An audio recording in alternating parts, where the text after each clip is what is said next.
So welcome back to French Countryside Life. Tuesday today, James is getting ready to go and do a volunteering at the SPA. So just thought I'd show you this. So we went shopping yesterday. When we got back, we were just unloading the car, and our lovely neighbours opposite, Jean-Pierre and Marilyn, they came walking over with two boxes, and they got a great big fig tree. So I think this will be the last of the figs. But oh my God, they're lovely. Look at this.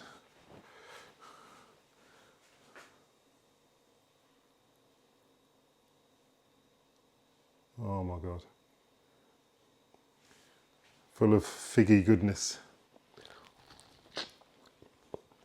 Oh. So, big pile of them. Put it all over me now. Big pile of them, lovely. Oh, that's so good, so sweet. And Jean-Pierre had a big tray of these. Now there was a lot more of these. I've eaten them. In France they're called ceps. They're great big mushrooms. I think in Italy they're called porcini. But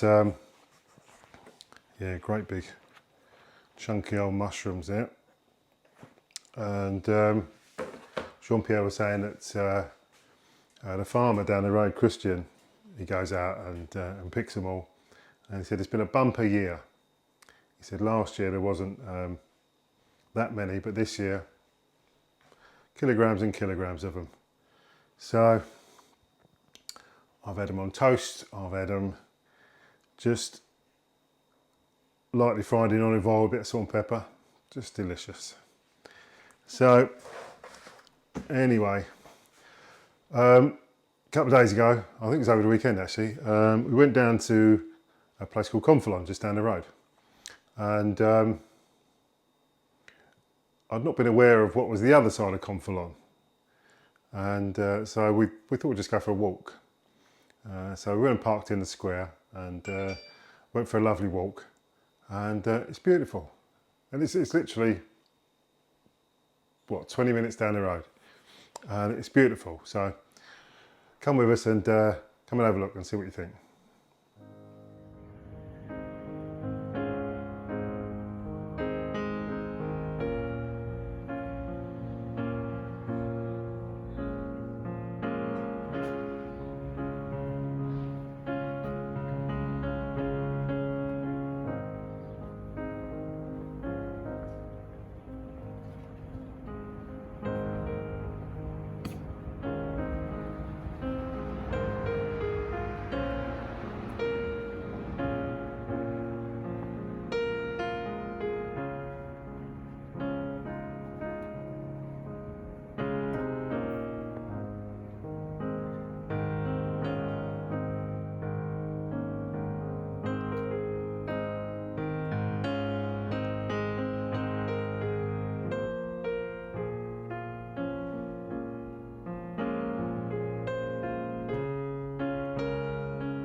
Whoa.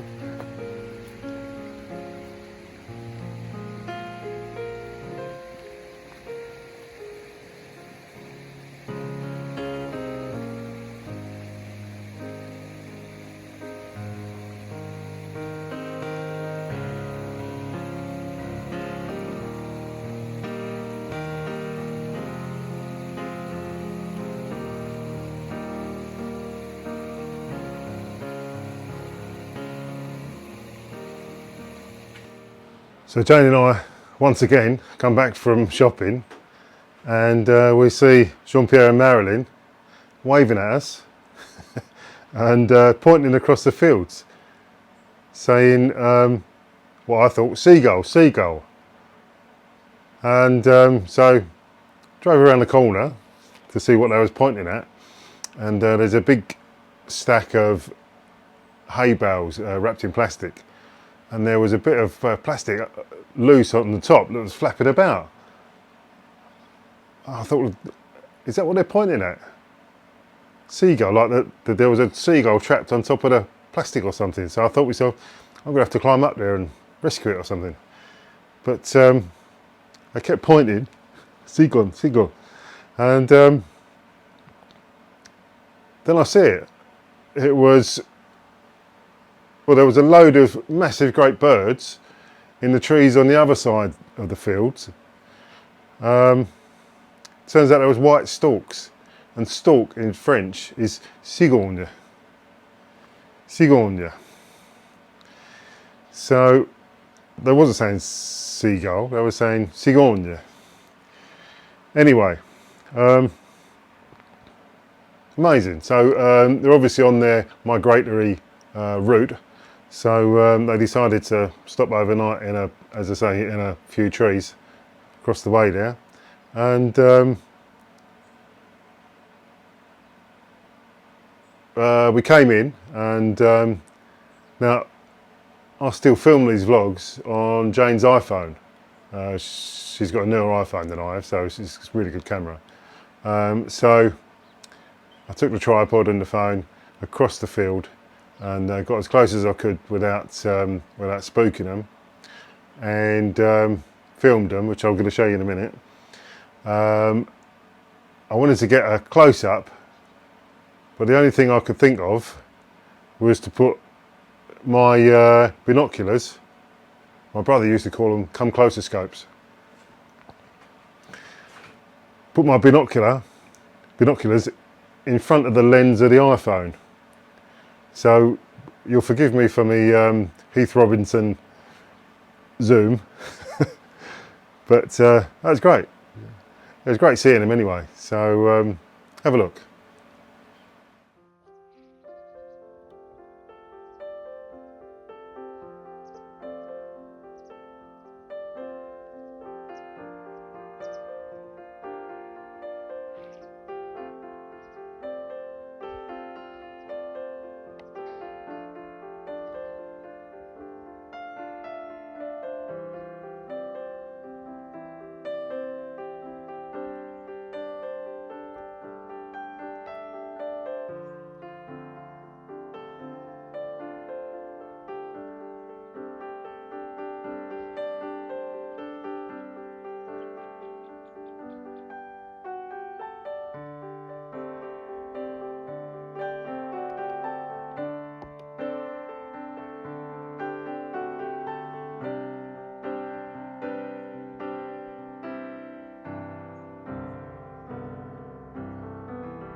So Jane and I went to a brocante.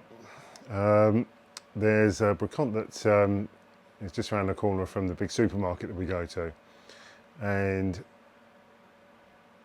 we kept driving past it, and of course every time we drive past it we got the shopping in the car, you know, freezer stuff and that, so we didn't want to leave the car or leave the food outside in the car. So this time we went with the sole purpose of just going there. and it was a bit of a revelation actually. It's a lovely place. It's in like a courtyard, and there's various other shops in the courtyard.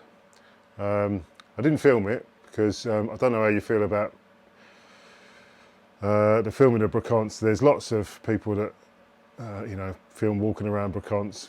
If you want me to do it, I'll go back there and I'll film it because it's, you know, it is really interesting. But I don't want to bore you, basically. But as I say, if you want me to film it, then just say so in the comments, and I'll go back there and I'll film the lot. Now, I'm a great believer of just buying things not because of their great value or the amount of money you can make on them, but just because you really like them. I think that's really important. So I bought two things. So the first thing I bought was this little drinks.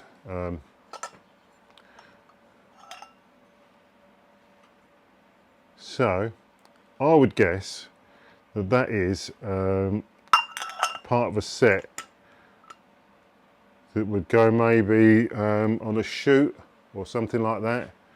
So they'd break out the whiskey, and you've got two tumblers and a lid. But that's really nice. You see that? Just needs a bit of a clean up. Now, I did the same Heath Robinson close-up of the marks on the bottom with my magnifying glass. So take a look.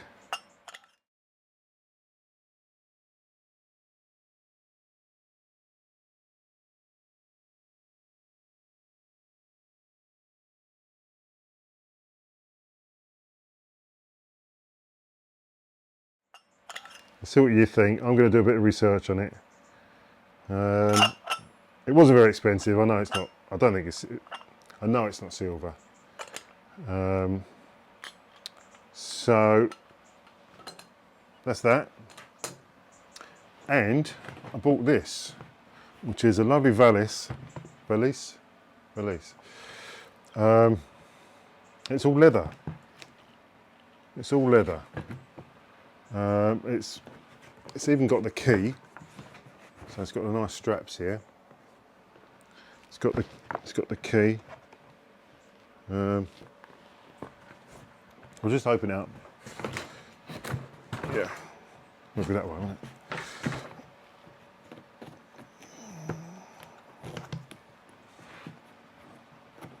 It needs a lot of cleaning and a lot of care, and I thought I had some leather care cream. I don't, so I'm going to have to buy some. So yeah, it's in not a bad condition. That's not a cigarette mark.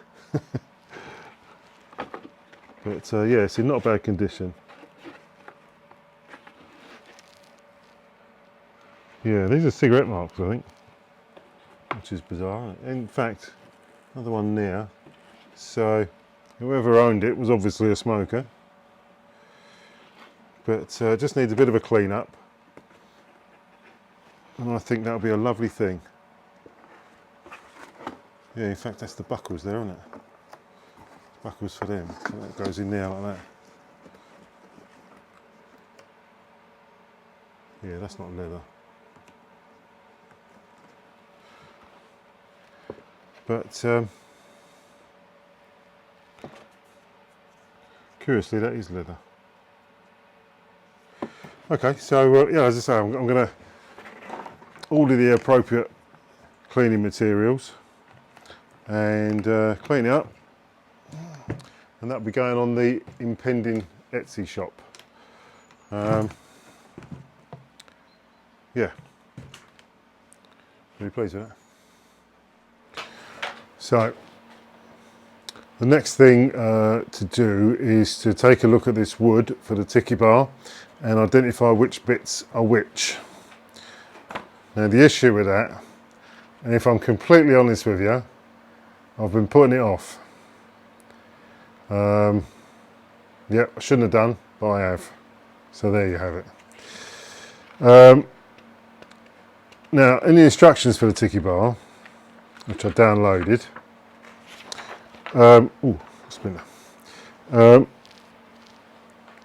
because it's an American plan, all of the measurements for the wood are in imperial measurements, feet and inches. And of course, because I'm in France, as you know, everything's done in metric, millimeters and centimeters. And so what I had to do when I ordered the wood was to go through the list, because it's a massive list. It's on 3 pages of A4. Is go through it and transfer the imperial measurements to metric measurements. And of course, because there's a lot of small bits as well, I've added those up and just put them into one piece of wood. The issue becomes that the wood has been ordered in a nominal size, which is the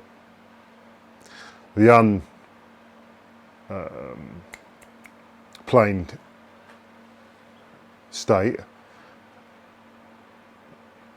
But now it's been planed, obviously it's a different size. It should be closer to the size that it needs to be. So basically I've got to identify which bits of wood are which. So I think the only way to do that is to get it out and measure each bit. Yeah, I think that's the only way, really. It's lunchtime now and I'm working this afternoon. So it's Friday today. So I think that is a job for tomorrow.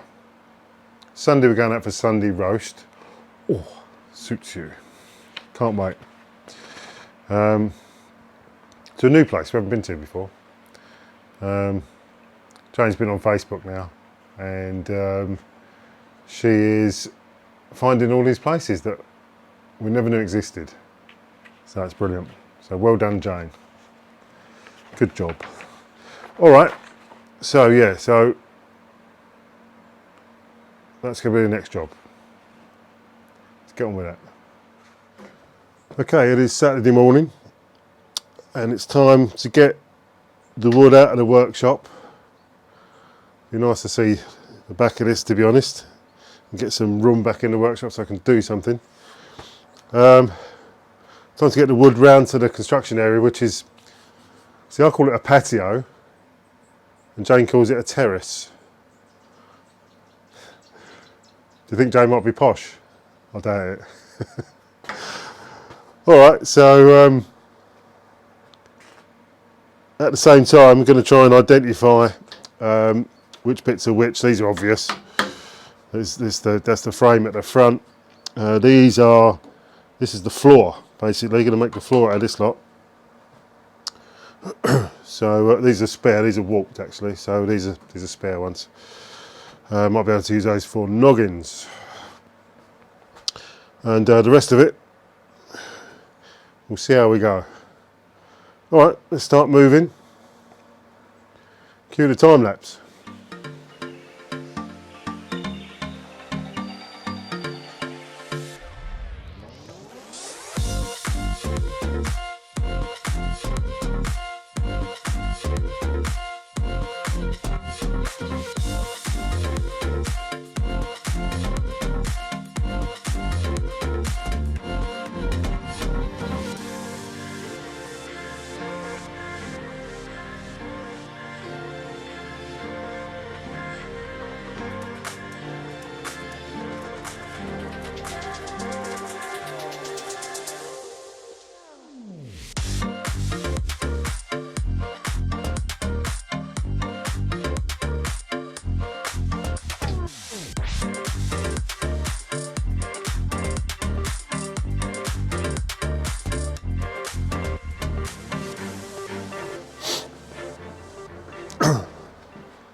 So that's the workshop cleared.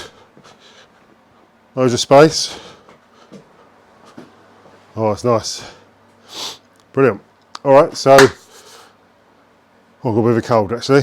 Developed a cold overnight, and I think your nose might stop running. So let me show you the wood all stacked up, and I've identified most of the wood. So let's go and have a look.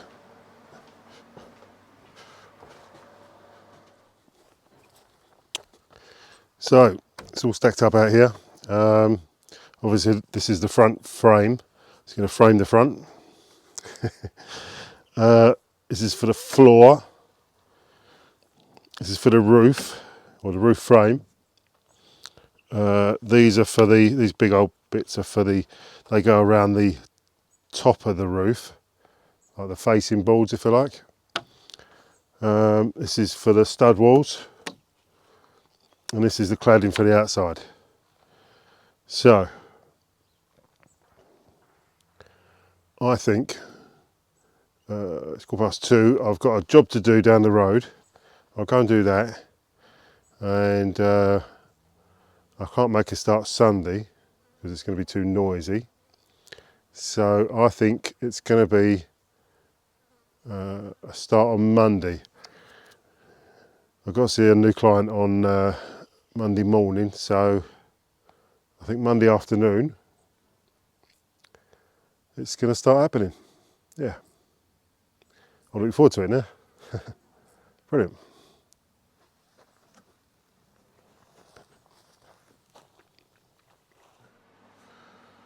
Okay, so quote of the week by a chap called Jim Watkins. He said, "A river runs through rock not because of its power, but because of its persistence." So there's a lesson for us all in that. You have to keep at it. If you want something done, or if you want to do something, then just go and do it. And I know you can. Alright, so I hope you enjoyed the video, and if you did, give it a thumbs up. Maybe share it on social media. Press the notification bell so that you know when there's new content, and maybe think about subscribing if you're not subscribed already. If you'd like to buy a t-shirt, then you can go to the link in the description. You'll find the merch. All colours, all sizes. That'd really help. Much appreciated. All that leaves to say is mine, there you go, and I'll see you soon.